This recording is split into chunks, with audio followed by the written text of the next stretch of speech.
डाकिनी ननद। लठैतपुर नाम के एक छोटे से गांव में निर्मला अपने परिवार के साथ रहती थी। निर्मला के बेटे बहू बहुत ही अच्छे थे और उसकी बहुत इज्जत करते थे। पर इतने खुशहाल परिवार पर दुखों का पहाड़ टूटने वाला था। न जाने किसकी नजर निर्मला निवास को लगी कि एक भला पूरा परिवार पूरी तरह बिखर कर रह गया। माँ जी, सुबह के 11 बज गए, आपने अभी तक नाश्ता नहीं किया। ऐसे तो तबीयत खराब हो जाएगी ना आपकी माँ जी। चलिए नाश्ता कर लीजिए अब। अरे बहू, मैं खा लूंगी। मेरे कारण तू भूखी मत रहा कर। मुझे पता है तूने भी नाश्ता नहीं किया होगा। मेरी छोड़िए, ये भी भूखे ही काम पर गए हैं। हे भगवान, तुम लोग भी ना, इस जमाने में जहाँ सब अपने बूढ़े माँ बाप को घर से निकाल देते हैं, तुम लोग मेरी इतनी फिक्र करते हो। जरूर पिछले जन्म में कुछ अच्छे कर्म किए होंगे मैंने, जो इतनी फिक्र करने वाला बेटा और इतनी प्यारी बहू मिले हैं। जा लेकर आ खाना, दोनों साथ खाएंगे। दोनों खाना खा ही रहे होते हैं कि तभी अपना सामान हाथ में उठाए चीखती हुई रश्मि घर पर आती है। माँ, माँ कहाँ हो तुम? अपनी बेटी को भिखारियों के यहाँ दे दिया और खुद की बहू है जो देखो सिठानी बनी बैठी है। अरे दीदी, क्या हुआ? आप इतने गुस्से में क्यों हैं? आइए बैठिए, मैं आपके लिए पानी लाती हूँ। अरे निकम्मी, ये सब ड्रामा मेरे सामने मत कर। तुम दोनों की चालाकियों को मैं अच्छे से समझती हूँ। तुम लोगों ने माँ को तो अपने वश में कर लिया, पर इन चिकनी चुपड़ी बातों से मुझे नहीं बहला पाओगे। मैं इस घर में अपना हिस्सा लेने आई हूँ। ये सब क्या कह रही हो तुम रश्मि? तुम्हारे बाबूजी के जाने के बाद तुम्हारे भाई ने अपनी जमीन गिरवी रखकर तुम्हारी शादी की। जो कुछ भी हमारे पास था सब कुछ तुम्हारी शादी में लगा दिया, और दामाद जी के पास तो किसी चीज की कमी नहीं है। फिर ऐसा क्यों कह रही है बेटा? जिस जमीन को गिरवी रखकर मेरी शादी की गई थी ना, वो भी बाबूजी की ही थी माँ। इन लोगों की कमाई हुई संपत्ति नहीं है।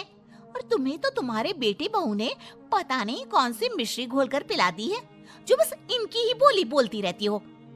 आज से मैं इसी घर में रहूंगी जब तक प्रॉपर्टी का बंटवारा नहीं हो जाता। रश्मि निर्मला की एक नहीं सुनती और पूरा दिन अपनी भाभी से लड़ती रहती है। रात को सुरेश काम से लौटता है। कोई तुम्हारे कान भरे उसके पहले मैं ही बता देती हूँ कि मैं यहाँ तुम लोगों से मिलने नहीं, प्रॉपर्टी में हिस्सा लेने आई हूँ। और जब तक बराबर का हिस्सा मुझे नहीं मिल जाता, मैं यहाँ से जाने वाली नहीं। अरे दीदी, तुम ये क्या कर रही हो? जरा हमारी हालत को तो समझो। रश्मि किसी की एक नहीं सुनती और अगले ही दिन अपने भाई पर मुकदमा कर देती है। मुकदमा करने के बाद वो एक लॉयर से मिलने जाती है।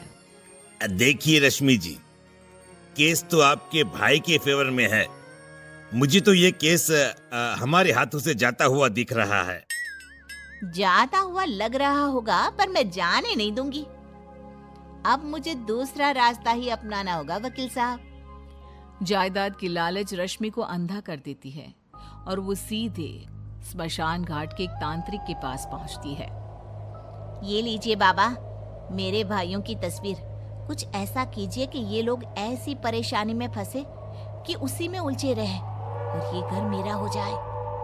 बाबा रश्मि को एक लाल कपड़े में कीले और पीले सरसों बांध कर देते हुए कहते हैं, बस इस लाल कपड़े को रात को ठीक 3 बजे तेरे भाई के खेत की जमीन में दबा देना।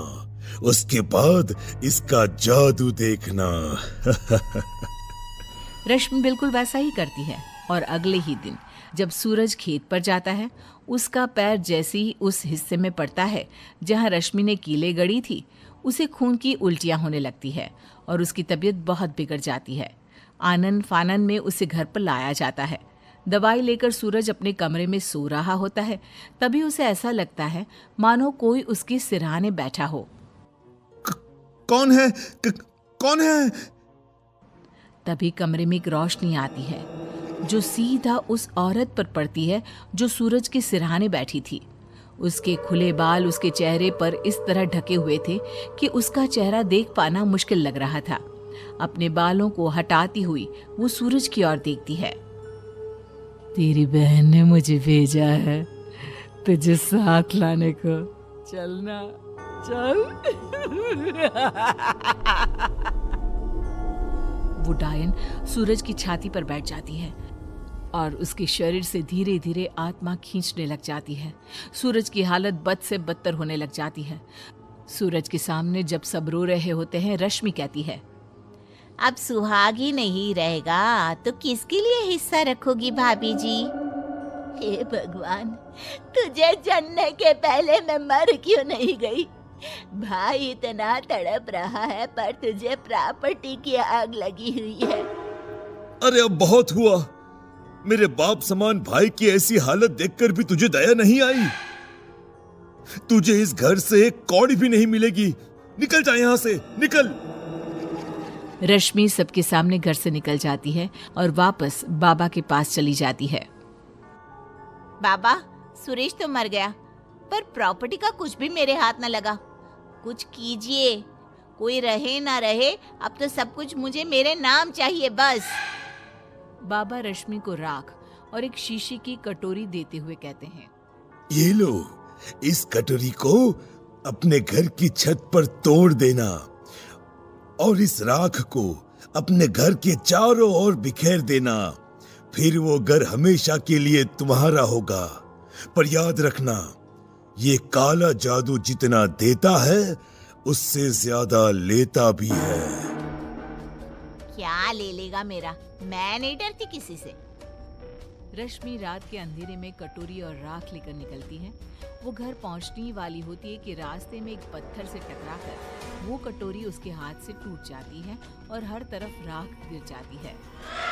तुमने मुझे बुलाया? ले मैं आ गई। ताजा ताजा मांस।